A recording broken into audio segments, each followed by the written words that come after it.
everyone, I hope you're doing well.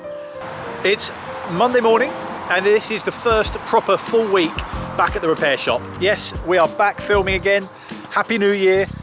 Walking down this lane again like we would do every morning.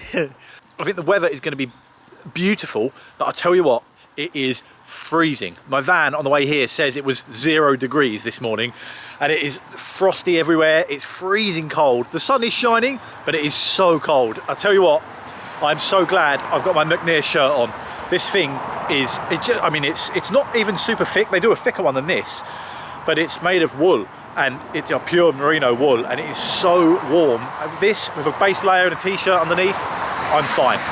It's going to be a busy week. We literally have hit the ground running. Was here for a couple of days last week just to kind of get started and get into things again. And my goodness, it's busy. Things coming in, there's things leaving. I have got so many jobs in pieces here. It is kind of getting a little bit overwhelming. There's an awful lot of work. This whole week, I'm not sure I'm going to be able to think about much else, but Friday, the Ranalah #1 and the original are coming back to the workshop and I cannot wait.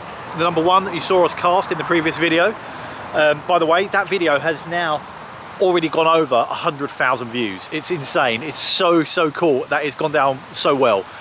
Everyone that's been part of it has been messaging me saying how happy they are with it all and how chuffed they are that it's been so well received. So thank you very much, everyone.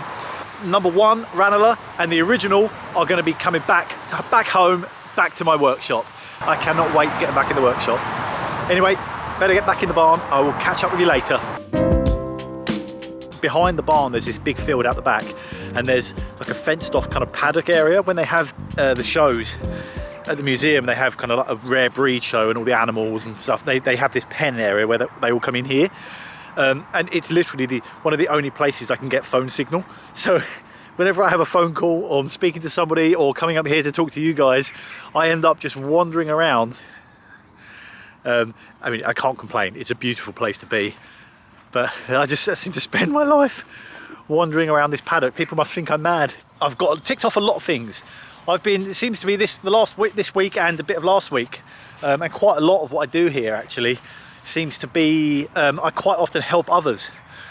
So I have my own projects to work on, but I quite often help other people. Maybe help Tim paint a bike, or maybe maybe I'm helping somebody paint something, or someone's got a bracket they need welding back on something, or some little bit of something fabricating to bolt onto something else. So I find myself sort of dabbling and getting involved in other people's projects quite often. All of a sudden it's like, oh no, that's made of metal and it's rusty. What are we going to do? It is really nice actually ticking off lots of those little jobs off of the list, because I have a very big list. And lots of them are small little jobs for other people's sort of things that people are working on. So it's really nice to actually tick off 3 or 4 of those things all in a week. It's very nice, a very good feeling. But it's lunchtime now. I can see Dan has just finished his lunch and he's wandering over, he's waving his arms saying, come on, what are you doing? So I'm going to wander back down there, catch up with Dan, go for a walk around the museum, grab a coffee from the coffee van before we get back to work. Ranalah delivery is still happening Friday. It's been confirmed. I've spoken to the courier. It's all booked and we are a day closer. We are getting there.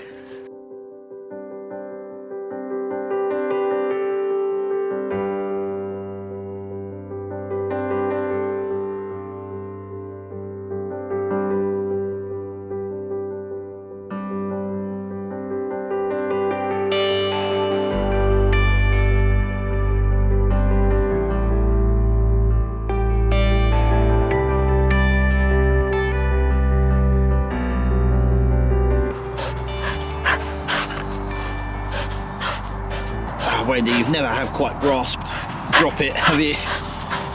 Well, it's Friday. Today's the day. The Ranalahs are turning up. Not quite yet, obviously. The truck has got to go all the way to Norfolk and back. So, as with most mornings when I'm back in Kent, they start with running this crazy dog around these fields. It is freezing cold. Wendy seems to love it. I don't know why. I guess she's got a big thick fur coat, but she is obsessed. Come on! Obsessed with playing with the ball. She absolutely loves it. I guess this keeps me fit anyway.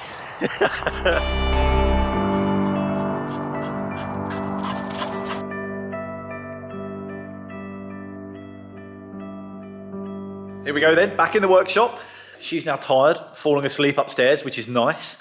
I've cleared this nice area here. Hopefully that's enough space to fit the 3 Ranalahs that are turning up. Yes, 3. 1 original, and then number 1 and number 2. Number 1 went so well, I had to cast another one. The driver from the truck with the crane that's picked them up is already on the way. He's texted me this awesome picture outside Chris's foundry with 2 Ranalahs already on the truck, 1 craning it on. It's like going back in time. That's what it would have looked like back in the day, in the 40s, at the Ranalah factory. I'm just sort of pacing back and forwards now, pacing around, waiting for him to turn up. So, yes, I've got the pattern back here in the workshop. I know that the foundry need it to cast more, and they're a good 3.5 hour drive away from me. So I didn't really want to bring it back, but I was just like, actually, to cast the Ranalah, the main body, is not just that pattern. There are various, like the black parts, we've talked about it before, the core boxes that I've learned an awful lot about. So there's actually 1, 2, 3, 4 other boxes that go with it. There's lots of little bits. And then obviously there's the pattern for the cradle with that one's core, the lower hand wheel. Then there's a lot actually. I've got a shelf up on the racking that's full of core boxes and the patterns and all the bits and bobs. So I'm gonna make a little box to keep them all in, almost like a flight case. The smaller pieces I can put in a little tub and carry back and forwards, but this big main body, it's expensive, fragile, and any ding and dent that I make in that, whilst I'm loading it in and out of the van, will be transferred on to the actual Ranalahs that I cast, the actual things that we cast in the future. So it's quite important that I keep that in good condition.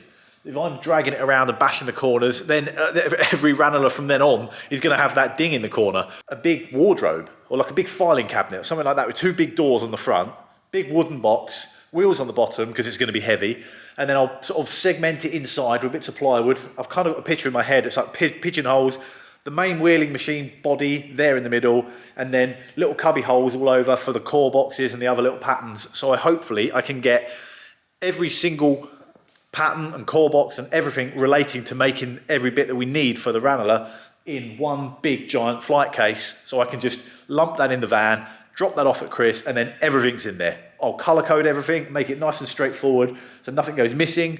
Unfortunately, that is a big job, and as you know, I have very little time. That's why the poor little Porsche is still sitting here, neglected, and yes, the coffee van is still here. I did actually get a good amount of work done on that during the Christmas break. The metal sort of stainless steel panels inside are now finished and I'm ready to fit them. I'm going to get John up, I think one day, maybe soon, to actually put them all in and fit them all in for sure. Then all that's left to do is do the bit of wiring, bolt the bits on, the final few bits, then it's a bit of plumbing and it's there. Whilst you're watching this video, I'm going to be at Bicester. Yes, Bicester Scramble is happening again. I know I've been up there a couple of times and I've filmed both times.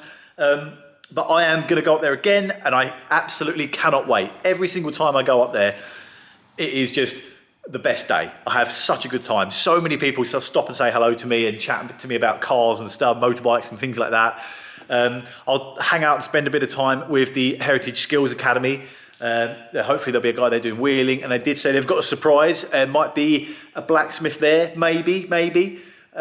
With a mobile forge, so that will be really good fun to have a go at that and see him and chat to him.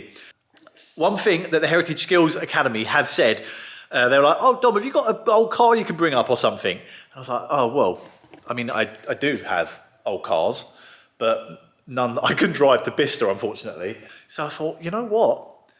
This is the perfect excuse. My poor little Bantam has been sitting here, neglected for years. I haven't started. Last time I tried to start it up, I couldn't get it going. I think it's a combination of stale fuel, blocked carb, probably a fouled up plug, a bit of everything. Nothing's majorly wrong because it's a brand new engine. It's completely rebuilt.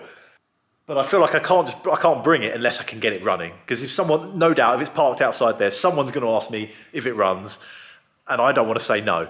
So I'm going to pull that out, see if I can get it running.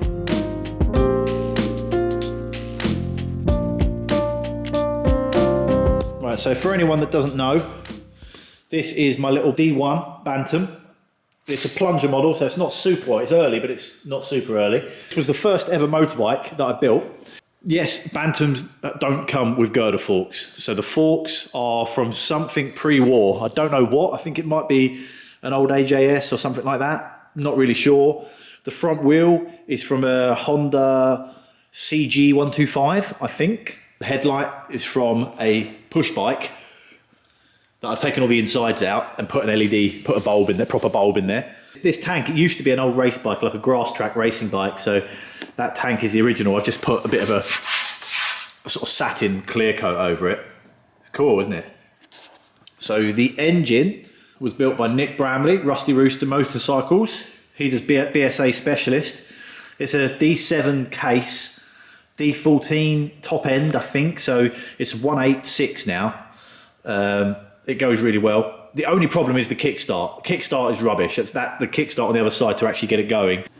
This kickstart is the only bit of the gear inside, is the only bit that's from the D1, and it's rubbish. It doesn't engage properly. It sort of misses every now and then.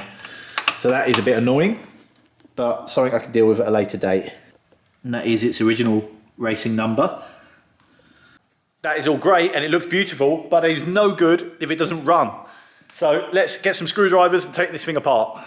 First thing, Wendy, I need those. The first thing I'm going to do is take the fuel hose off to drain the tank, because that old stale fuel in there is not helping anything.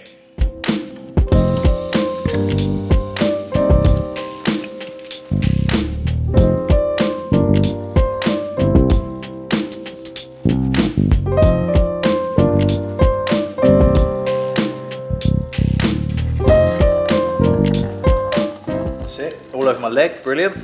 I better get this bike out of the way. I think it's just turned up. Let me open the rollers.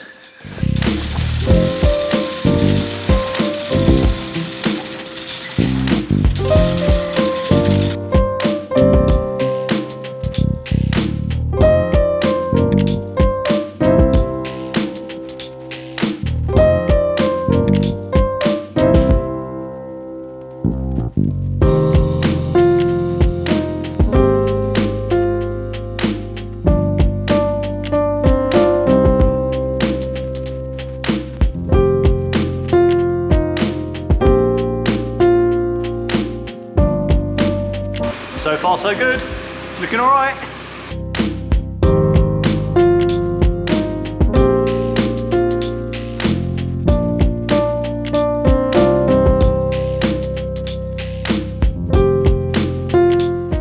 Hours of anxious waiting, days, weeks even. They're here. Ranalah number 1 and number 2 and the original one are all back here. Spot the difference. I was going to tell you which one's which, but hey.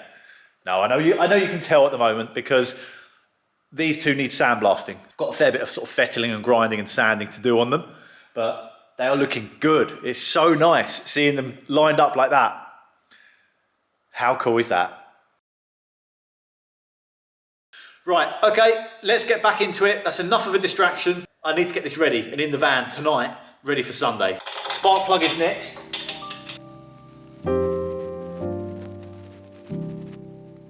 There's a very small contact in there. That needs a clean. That should be nice and shiny.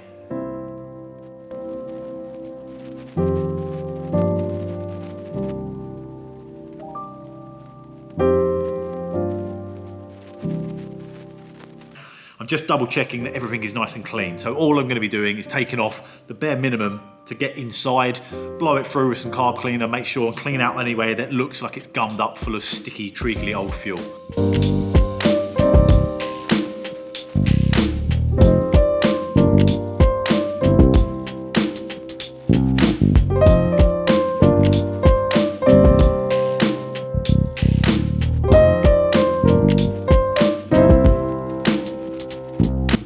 These are all the jets. They've got tiny little holes in them.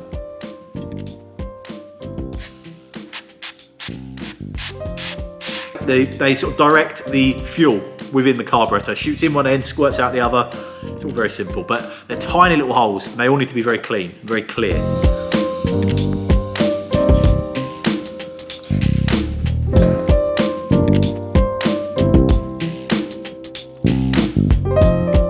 that was not as bad as I thought. So that is going back on the bike.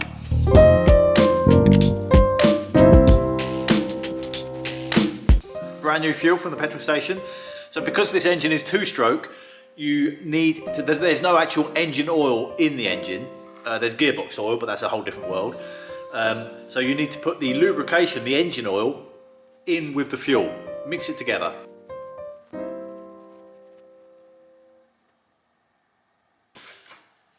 Let's see what happens.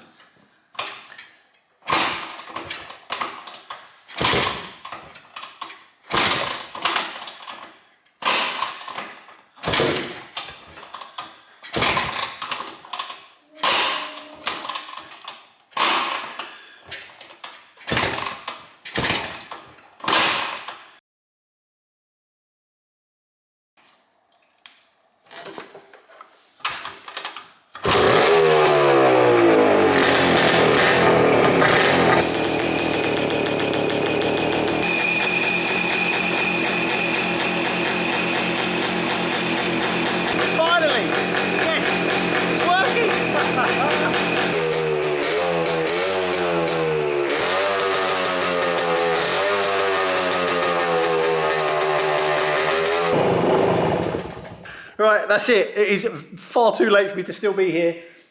I've spent far too long trying to get this thing running, but I was just stubbornly, I'm not giving up. It was a nightmare. I had the carb apart about 4 more times than I actually showed on camera. I've done it, it's working, brilliant. And that means I can load it in the van, take it to Bicester. So the next video will be at Bicester, showing off the little Bantam. Oh my goodness, I'm pleased, I'm very pleased. I hope you've enjoyed the video. I'm not sure if it's a Ranalah update or a Bantam update or a general workshop update, but I hope you've enjoyed coming along with me this week, just seeing what I've been up to. This is kind of what I get up to every week. So I hope you've enjoyed it and stick around for the next video because Bicester is gonna be brilliant. It really, really helps us out. If you could just press the subscribe button, give it a thumbs up, and we will see you next time. Take care, thank you.